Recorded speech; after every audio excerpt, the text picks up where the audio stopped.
Attention, le régime Ben Ali a sans doute des tas de défauts, mais il a su lutter efficacement contre le développement de l'islamisme. Le principal danger pour le Maghreb comme pour de nombreuses autres zones, c'est le développement de l'islamisme, c'est la résurgence d'un islamisme politique ou terroriste. Faisons attention, en critiquant Ben Ali, éventuellement en souhaitant son départ, de ne pas faciliter l'émergence d'un mouvement islamiste tunisien.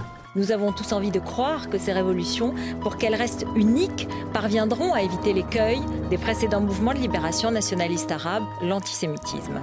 Une question avant de donner la parole à Alain Finkielkraut. Mathieu Guillière, est-ce que l'objectif des frères musulmans est l'instauration de la charia dans un pays comme l'Égypte? Oui. Le programme politique des frères musulmans est très clair. Les frères musulmans ne sont pas une association ni un courant nouveau. Ça a été rappelé depuis les années 20. Les islamistes, quelle que soit leur obédience, en particulier les frères musulmans, proposent un modèle de société anti-occidental, qui se définit, qui se positionne comme anti-occidental. Il est là le seul problème majeur de cette affaire-là.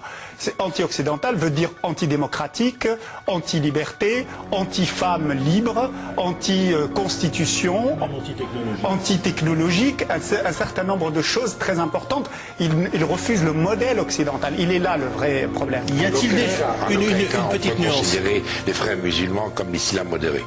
En aucun cas. Les frères musulmans veulent réislamiser le champ social, le champ économique, le champ judiciaire, le champ administratif, le champ politique dans lequel ils vivent. Ça veut dire bâtir tout simplement de l'islamisme dans un seul pays, et c'est une brèche dans ce qu'on peut considérer la laïcité. Y a-t-il des femmes salafistes quand même? Parce que Antoine Sfer a publié dans un livre dont j'oublie le titre mais qui est remarquable, le premier manifeste des frères musulmans, où Hassan Banna, le grand-père de Tariq Ramadan, se déclare salafiste. Alors le salafisme lui-même a plusieurs maisons, mais en réalité, l'idée salafiste, c'est-à-dire de revenir à l'islam des ancêtres, il est tout à fait présent dans l'idéologie fondatrice des frères musulmans. Et il faut se reporter à ce livre d'Antoine, le texte figure intégralement. C'est la géopolitique de l'islamisme. Voilà.